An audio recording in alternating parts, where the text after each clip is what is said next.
Maintenant, on passe la parole à M. Pierre Ginefry, qui est sous-directeur de l'éducation routière et du permis de conduire auprès du délégué interministériel de la sécurité routière en France, et qui vient nous parler. C'est éducation, mais ce n'est pas exactement pour le même niveau d'éducation.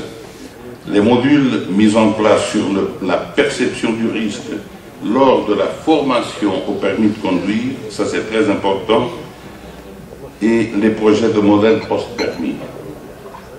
On va vous écouter.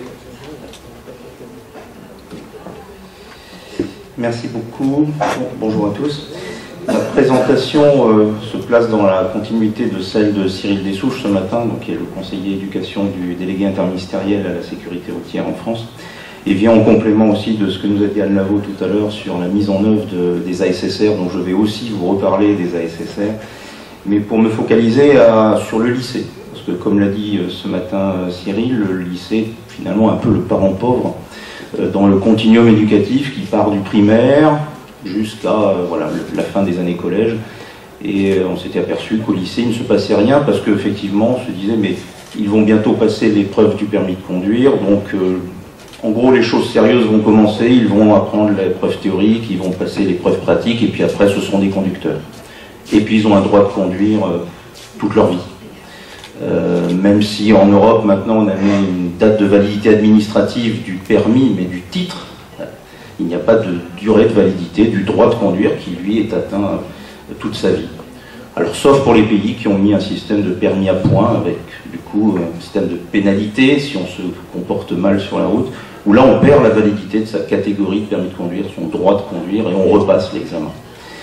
Mais donc, la réflexion a rapidement été menée pour savoir comment mettre en place une formation dans la lignée des ASSR au moment de la seconde, et puis comment toucher l'ensemble de la classe d'âge, parce que, évidemment, tous les jeunes français ne vont pas en seconde dans l'enseignement général. Beaucoup sont partis déjà, parfois dans la vie active, ou vont prendre d'autres voies.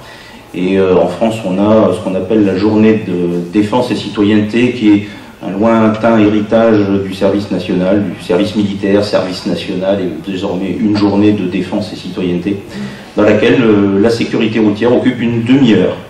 Et pendant cette demi-heure, on fait passer un certain nombre de messages. C'est ce que je vais vous présenter dans ma première partie.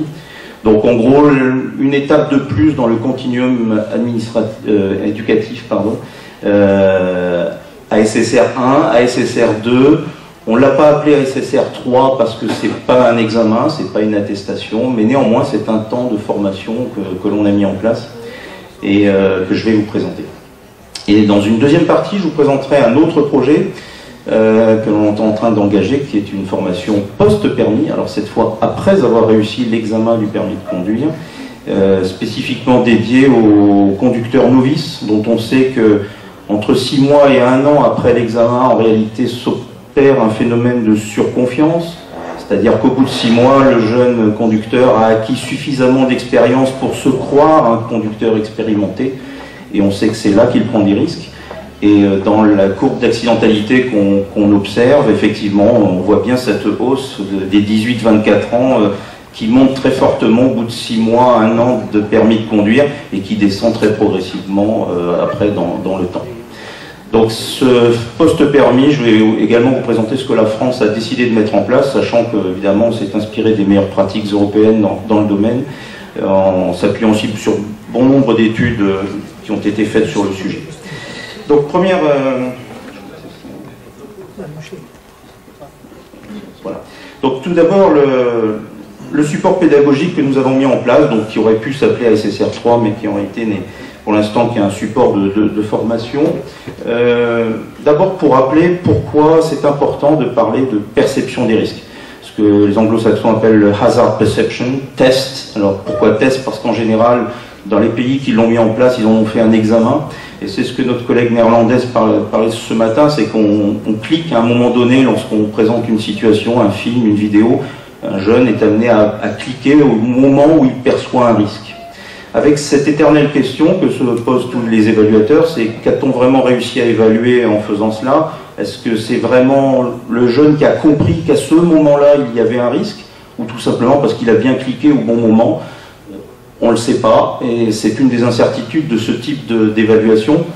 Et c'est pour ça qu'en réalité, en France, on ne s'est pas senti prêt à lancer un examen, une évaluation de la perception des risques, mais on a fait le pari de faire de la formation à cette perception des risques, en partant des meilleures pratiques dans ce domaine, c'est-à-dire des formations collectives, basées sur l'expérience, le partage de l'impression et du ressenti face à une situation donnée.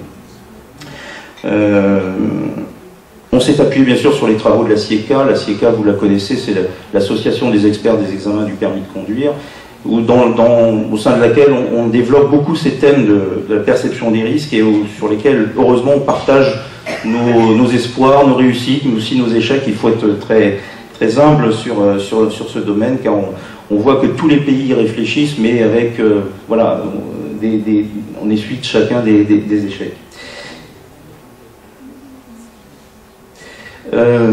Deuxième point que je voulais expliquer, c'est que cette réforme cette attestation, enfin cette ASSR 3, je vais l'appeler comme ça pour simplifier, s'est positionnée dans une réforme beaucoup plus globale du permis de conduire en France. J'en parle parce que au même moment qu'on a lancé ce nouveau temps de formation et d'éducation, on a modifié radicalement l'examen théorique, puisque désormais, comme dans la plupart des pays du monde, il se réalise de manière individuelle sur une tablette, ce qui permet notamment de faire passer un examen avec des vidéos, ce qui est beaucoup plus intéressant que la succession de diapositives fixes. Et on en a profité pour le privatiser et le confier à des opérateurs privés. Et au même moment qu'on faisait cette réforme, donc c'est cette décision qui a été prise en 2014, c'est ce que je disais dans mon introduction, de créer une demi-journée de sensibilisation à la sécurité routière, donc au lycée, donc pour les jeunes de 15 ans, et au même moment de créer, au moment de la journée défense-citoyenneté, une demi-heure de sécurité routière, où là, la chance qu'on a, c'est que pendant cette journée, on touche toute la classe d'âge, puisque ce sont les 800 000 jeunes Français qui, tous les ans, ont l'obligation de passer cette journée de défense et citoyenneté. Je vous remontre ce schéma que vous avez déjà vu ce matin lorsque Cyril l'a présenté. Et donc, moi, je vais me focaliser sur ce que j'ai entouré. Donc, c'est au moment du lycée. Donc, on est encore au ministère de l'Éducation nationale. On passe du côté du ministère des Armées, puisque la journée défense et citoyenneté est organisée par le ministère des Armées. Et puis, après les 18 ans, là, c'est après les 17 ans et demi, 17 ans, 18 ans, c'est l'examen du permis de conduire. Et là, c'est le ministère de l'Intérieur que je représente aujourd'hui qui reprend la main, et c'est là qu'on mettra la formation post-permis. Donc, c'est pour vous montrer les différentes séquences dans lesquelles on se place. Alors, ce support pédagogique, comment est-il ? L'intérêt, c'est d'essayer de montrer qu'en réalité, on ne met pas l'accent sur les distracteurs, on ne met pas l'accent sur l'alcool, on ne met pas l'accent sur les stupéfiants, sur les drogues, parce que ça, l'éducation nationale le fait déjà. Il y a beaucoup d'outils pédagogiques qui insistent sur ces dangers-là. En réalité, on va montrer, au contraire, dans cet outil pédagogique, des situations extrêmement normales. Une route droite, il fait beau, il n'y a pas de problème technique, la route est belle. Normalement, tout devrait bien se passer, et à aucun moment, on peut penser qu'il va y avoir un accident. Et pourtant, potentiellement, il peut se passer quelque chose. Donc on va avoir 8 films qui montrent 8 scénarios différents, et à chaque fois, ça permet à un animateur de faire réfléchir une salle. Alors l'idée, c'est vraiment de faire un enseignement collectif, c'est pour faire réagir une salle. Et le vrai message, c'est de dire il faut anticiper.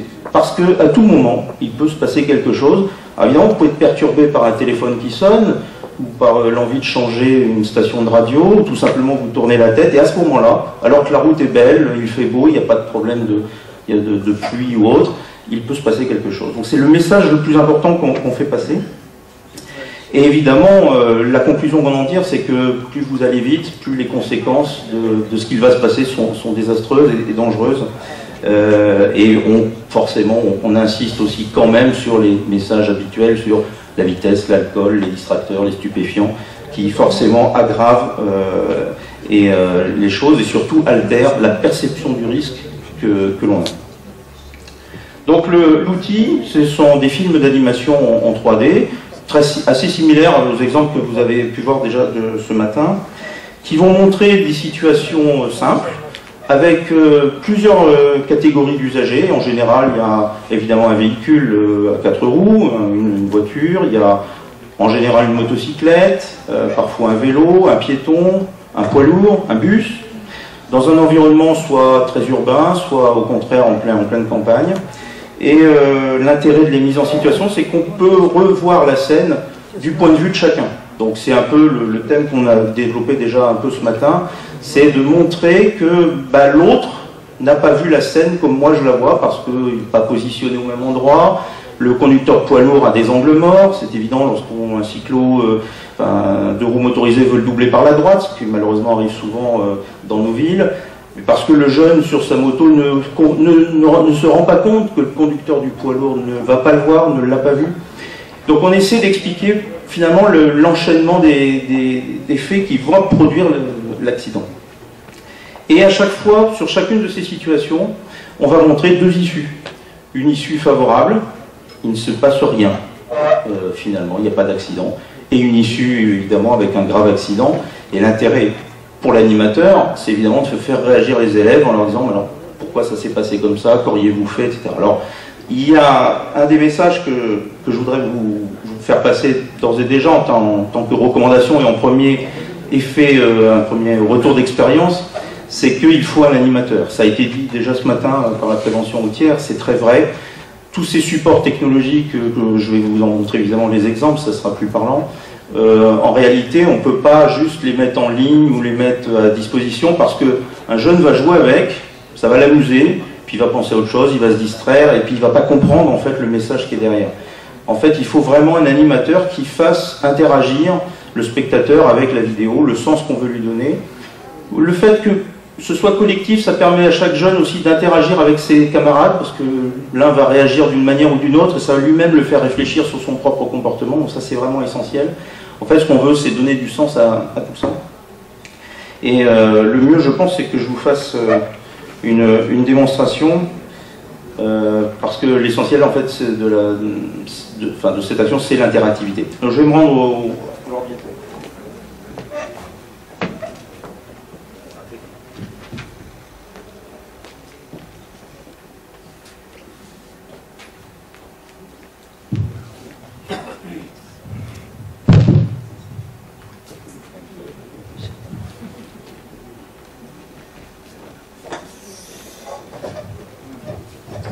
Alors voici le fond d'écran que l'animateur a à sa disposition. Vous voyez, il y a donc les 8 films. Alors vous avez à chaque fois les intitulés, donc un bus avec une descente de passagers, un motocycliste qui a l'intention de dépasser, la rencontre d'une voiture et d'un cycliste, l'approche d'une intersection, une voiture et une motocycliste, etc. Donc je voulais montrer, je vais pouvoir vous faire une... Il clique dessus, et à ce moment-là, il y a une vue aérienne qui montre la situation. Et là, la situation s'arrête.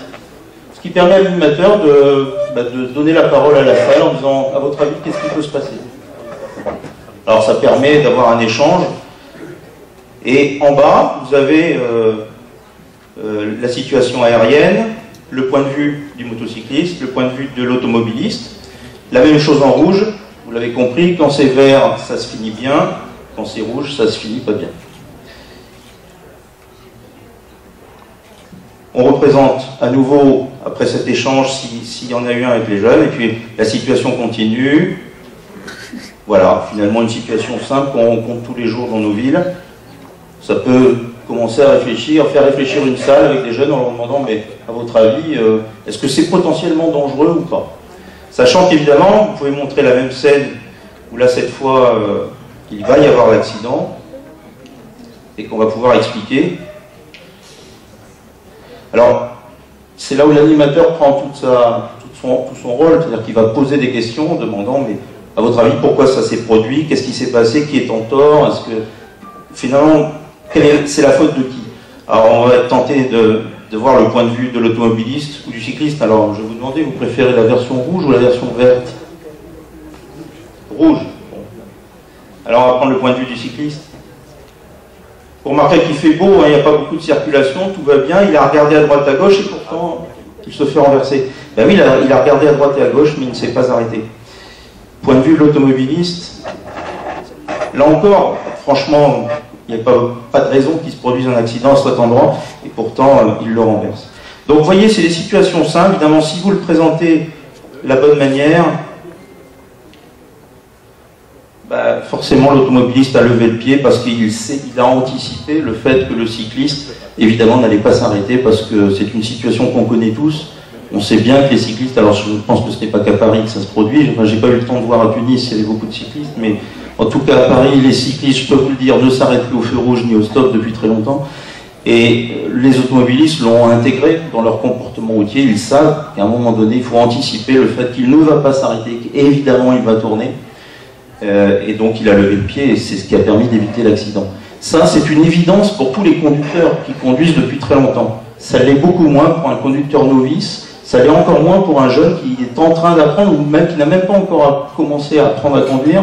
Ce réflexe-là, cette anticipation-là, il ne l'a tout simplement pas intégré. Donc l'idée, voilà, c'est de faire prendre conscience de la situation de l'autre. Alors je peux vous en montrer un autre, changement de direction. Alors celui-là, on va le voir plus tard. Celui-ci par exemple. Donc là, vous êtes de nuit.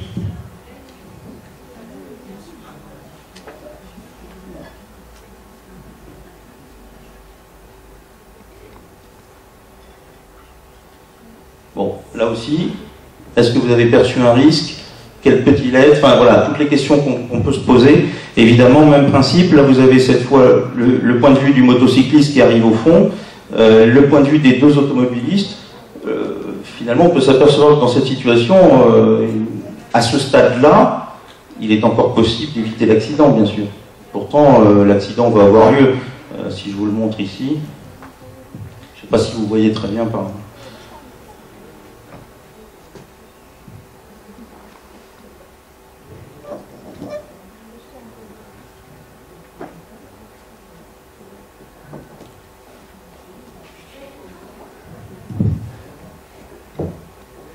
Bon, je ne suis pas sûr que vous ayez bien vu avec la lumière, mais en tout cas, on montre bien que l'intérêt de ces films, c'est de se mettre à chaque fois à la place de l'autre et de comprendre ses points de temps de réaction et de compréhension des difficultés.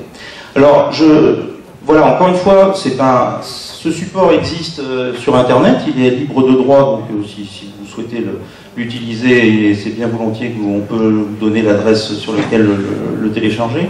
Ça a un intérêt pédagogique puisque c'est un support, mais encore une fois, c'est intéressant s'il y a une animation derrière et s'il y a quelqu'un qui sait faire passer un message, parce que si un jeune tout seul joue avec, bah, il va jouer avec. Mais voilà, il n'aura pas ce discours derrière qui explique le fait de sans arrêt anticiper pour se dire qu'à tout moment il peut se passer quelque chose. On n'est même pas dans le respect de la règle, on est dans le respect des autres usagers, le respect tout simplement et du bon sens et de l'anticipation. Alors, je voulais vous dire tout de suite le retour d'expérience qu'on a eu. Donc ces films, on les a mis à disposition de l'Éducation nationale qui a eu du mal à l'utiliser. On les avait également donnés lors de la journée défense et citoyenneté, où là, ils ont carrément dit qu'ils ne pouvaient pas utiliser ces films parce qu'ils ne savaient pas les utiliser, faute d'avoir des animateurs en capacité justement de faire un peu l'exercice que je viens de faire avec vous, c'est-à-dire d'essayer de faire réagir une salle sur une situation donnée. Et donc le ministère des Armées nous a demandé d'automatiser cette séquence et en fait d'y mettre une voix off. Alors c'est un film que je vais vous passer maintenant qui dure 8 minutes, donc je rassure tout de suite le président, ça ne devrait pas dépasser le temps imparti. Et c'est intéressant, vous allez voir comment on peut aussi l'automatiser.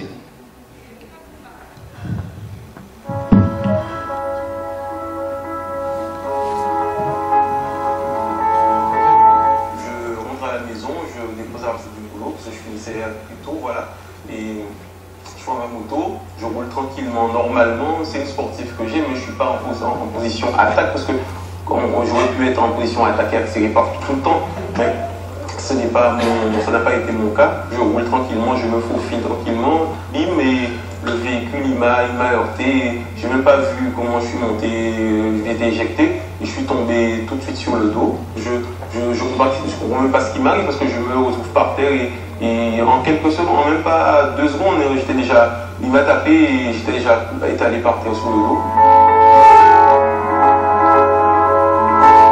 Subitement, j'ai eu très mal. Enfin, c'est même pas une sensation de mal, c'est j'ai eu la sensation d'avoir mal, j'avais tellement mal que j'arrivais même pas, comme si on avait envie de pleurer, mais j'avais pas les larmes qui sortaient. Et je regardais mes pieds et tout ça, mais il me demandait si j'arrivais à bouger mes pieds, mais j'arrivais pas, j'ai forcé, mais j'arrivais pas à les bouger. Mais on a un truc qui vous fait mal et vous n'arrivez même pas à exprimer cette souffrance, voilà. C'est une paraplégie incomplète, ça fait 9 mois déjà là, et là décrit, c'est comme si j'ai des pieds dans du ciment. Dans les deux jambes, elles pèsent 2 tonnes à peu près, on va dire 2 tonnes. Les deux jambes, elles pèsent 2 tonnes. C'est comme si j'ai des bottes avec du ciment là-dedans et j'arrive pas à bouger comme je veux. Voilà, c'est ça le problème.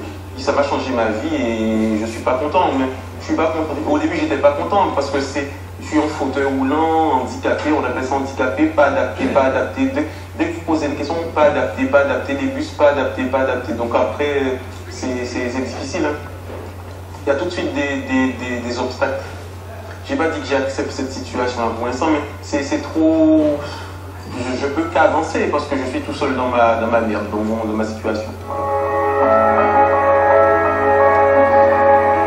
Parce que je suis une victime de la route et que ça m'a un peu intéressé et ça m'a sensibilisé parce que moi j'ai été fauché par une personne qui m'a pas vu, voilà, qui m'a pas vu dans son rétroviseur, voilà. C'est à cause de ça que j'ai accepté, parce que je suis là-dedans, je suis comme un acteur, de la sécurité routière, quoi, voilà. Donc ça serait bien de faire savoir aux gens qu'il faut contrôler les rétroviseurs. On va dire la personne qui m'a fauché n'avait pas bien fait ses contrôles, mais je ne serais pas ici à vous parler maintenant. Vous venez d'entendre le témoignage de Sébastien, grave accidenté de la route, qui a accepté de se confier sur l'accident, sa vie d'avant et celle d'après. Sébastien conduisait une moto, n'avait pas consommé d'alcool et ne roulait pas vite. Il a été renversé par une voiture qui, nous dit-il, ne l'a pas vu. Cela doit nous faire prendre conscience des conséquences graves que peut entraîner sur la route un défaut d'attention ou une mauvaise observation. Voir les autres usagers, anticiper leurs réactions, est indispensable pour adopter la bonne attitude. C'est avant tout du bon sens et une marque de respect vis-à-vis des autres usagers de la route. Maintenant, nous allons regarder une série de films pour tenter de mieux comprendre pourquoi la perception des risques est importante, à tout moment et en toute situation, que l'on soit piéton, cycliste, motocycliste, automobiliste ou conducteur de poids lourd. Dans ce premier film, les conducteurs d'une voiture et d'une moto circulent sur une route de campagne en ligne droite. Soyez attentifs, car la situation évolue et se modifie comme chaque fois que vous êtes sur la route. Qu'est-ce qui peut rendre cette situation dangereuse ? Les deux conducteurs vont aborder une intersection. Des usagers peuvent arriver de la gauche. Même s'il y a un panneau stop à cette intersection dont on aperçoit la ligne blanche, il n'est jamais sûr que les conducteurs marqueront l'arrêt. Le motocycliste semble vouloir dépasser la voiture alors qu'il ne sait pas si son conducteur va continuer tout droit ou tourner à gauche. Cela constitue des risques que les deux conducteurs doivent identifier afin de les anticiper et d'adapter leur comportement. Voyons maintenant la fin de cette vidéo.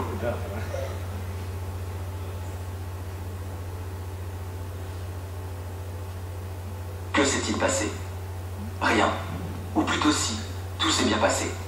Pourquoi la situation a-t-elle évolué en toute sécurité? Pour le savoir, revoyons la séquence. L'automobiliste est vigilant et a bien perçu l'arrivée du motard. Comme il s'apprête à tourner à gauche, il met son clignotant et ralentit. Le motocycliste veut dépasser l'automobiliste. Il actionne son clignotant afin de l'avertir suffisamment tôt de son intention. Mais il a conscience du risque que la voiture tourne à gauche et renonce au dépassement. Les deux conducteurs ont perçu et analysé les risques. Ils ont cependant communiqué tardivement, obligeant le motard à freiner. Dans ce cas, néanmoins, cela s'est bien terminé. Mais tout ne se passe pas toujours aussi bien. La séquence suivante montre la même situation. Pourtant, l'issue est un grave accident de la route.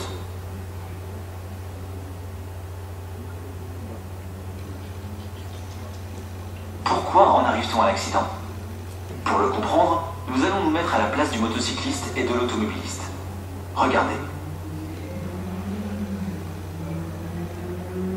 Le motocycliste ne perçoit pas le danger. Il ne réduit pas sa vitesse et engage le dépassement. En réalité, il devrait se poser les bonnes questions. L'automobiliste m'a-t-il vu? Va-t-il tourner? Cette attitude aura dû le conduire à reporter sa décision de dépasser.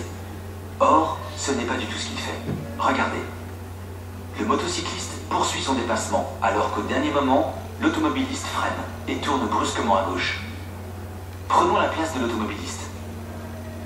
À aucun moment, l'automobiliste ne prend en compte le motocycliste. Comme pour Sébastien, il ne l'a pas vu. Il change brusquement de direction et le heurte de plein fouet.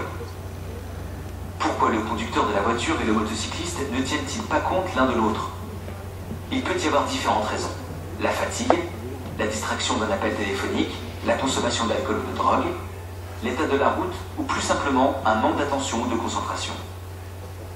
On n'est jamais certain d'être compris ou de bien comprendre les intentions des autres. À tout moment, il peut se passer quelque chose. Restons vigilants. Voyons maintenant une autre situation de circulation simple montrant un cycliste et un automobiliste. Regardez, nous sommes en ligne droite avec des intersections. Il n'y a pas de danger apparent. En principe, le cycliste doit respecter le cédé de passage que l'on aperçoit. Mais va-t-il s'arrêter? Regardons la suite et la fin de cette séquence. Le cycliste ne perçoit ni la signalisation, ni ce qui se passe autour de lui, ou n'en tient pas compte. Pourquoi en ligne droite, par beau temps et avec une bonne visibilité, cet accident n'a pu être évité? De son côté, l'automobiliste n'a pas été attentif. Il aurait dû se poser les questions suivantes. Le cycliste m'a-t-il vu? Va-t-il ou non s'arrêter?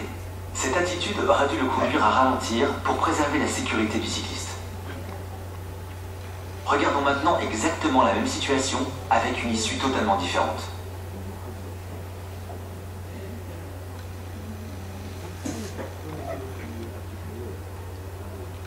Tout se passe bien. Alors pourquoi dans ce cas, la sécurité est-elle maintenue? Revoyons cette séquence une deuxième fois.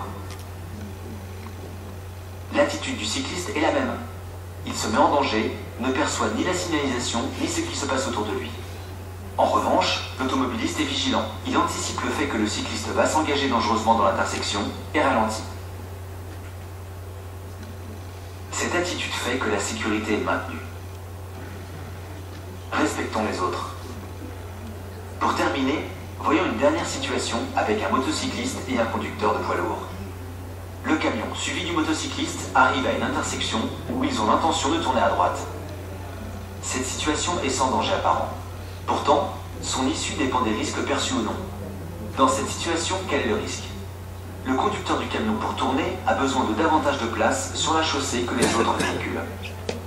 Il doit donc se déporter vers le milieu de la chaussée et avancer dans l'intersection. Mais lorsque le camion se déporte vers le milieu de la chaussée, il laisse un espace libre que le conducteur d'un deux roues peut être tenté d'utiliser pour le dépasser par la droite. Regardons la fin de cette séquence.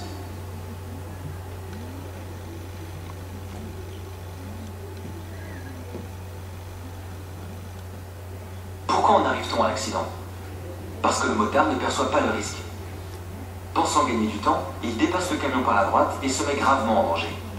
Lorsque le conducteur du camion achève son changement de direction, il ne peut plus voir le deux roues, le heurte et le renverse. Voici maintenant la même situation avec une toute autre issue.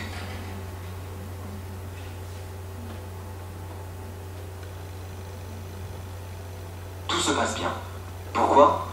Parce que le motocycliste perçoit les risques. Regardez bien son attitude. Il se place à l'arrière droit du véhicule afin d'être vu par le conducteur du poids lourd dans son rétroviseur droit. Il ne se met pas en danger car il attend que le conducteur du poids lourd termine sa manœuvre pour tourner à droite à son tour. Restons vigilants. Le témoignage de Sébastien et les scénarios que l'on vient de voir montrent que détecter et anticiper les risques sont des facteurs importants pour la sécurité de tous les usagers de la route. Ces films montrent aussi que même lorsqu'ils se voient, les usagers de la route ne se comprennent pas toujours, car les différents véhicules ont des manières différentes de se déplacer, d'accélérer, de tourner. Souvent, dans les accidents entre automobilistes et motards, l'automobiliste a vu le motard, mais il déclare après l'accident « Oui, je l'ai vu, mais je n'aurais jamais imaginé qu'il allait passer par là ou qu'il allait arriver si vite. » Les recherches ont montré que beaucoup d'accidents surviennent dans des conditions similaires au scénario que l'on vient de voir. Beaucoup de conducteurs ont des accidents liés à un défaut de vigilance parce qu'ils n'ont pas conscience des risques. Cela est souvent le cas des jeunes conducteurs. Sur la route, le danger peut survenir à n'importe quel moment, à n'importe quel endroit. Percevoir et anticiper les dangers est une responsabilité de tous. Cela consiste tout simplement à avoir un comportement citoyen.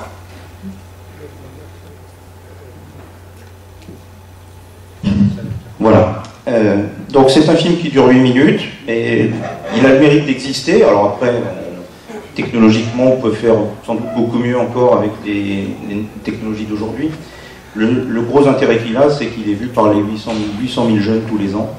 Alors on voit bien toutes ces démarches se complètent les unes les autres. On sent bien que le thème de la perception des risques est de plus en plus répandu.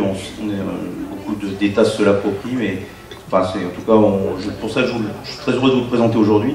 Et notre souhait, c'est que ce type d'outils se développe, et notamment que soit pris dans les établissements d'enseignement de la conduite, voire dans les centres de permis à points, qui permettent d'utiliser ce type d'outils pour faire passer des messages qui sont finalement assez simples, mais qui sont très parlants et en tout cas très utiles. Mais le message que je voulais vraiment faire passer, c'est que, quelle que soit la méthode, qu'on ait un animateur qui fasse le message, le discours, ou une machine avec une voix off, il est vraiment important de bien travailler le discours qui accompagne ces films. Alors, deuxième partie, je voulais vous présenter, je vais aller vite sur la deuxième partie. Donc là, on se trouve 6 mois après l'examen du permis de conduire. Donc on s'adresse à des conducteurs novices qui ont effectivement un droit de conduire. Alors en France, ils n'ont que 6 points sur 12 au début de leur carrière d'automobiliste. Et donc on a souhaité mettre en place une formation post-permis. Alors on n'est pas allé jusqu'à la rendre obligatoire, comme certains pays du nord de l'Europe ou l'Autriche par exemple.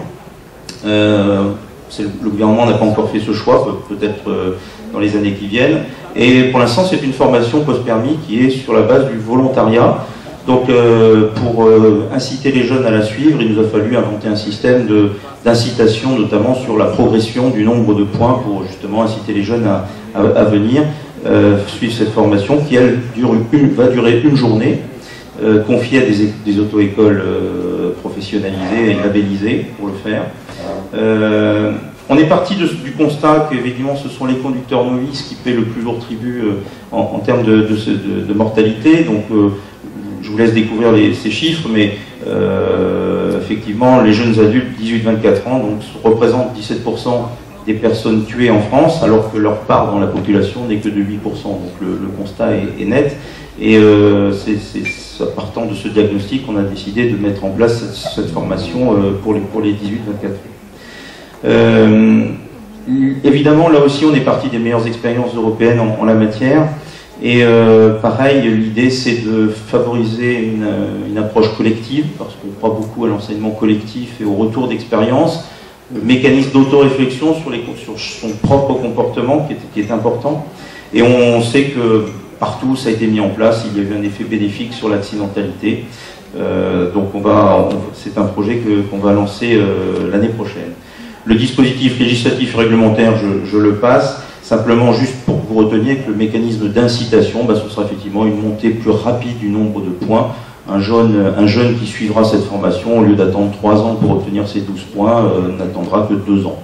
Alors, on espère aussi que les assurances joueront le jeu et feront un geste sur les primes d'assurance à payer pour des jeunes qui auraient suivi cette formation post-permis. Le descriptif de la formation est le suivant, donc je rappelle les fondamentaux, donc du volontariat. Il faut évidemment que ce soit dans la première catégorie de permis de conduire, donc pendant la période probatoire. Entre le 6e et le 12e mois, parce que les statistiques montrent que c'est là qu'il y a le maximum de danger finalement pour un jeune conducteur, avec ce phénomène de surconfiance dont je vous parlais tout à l'heure.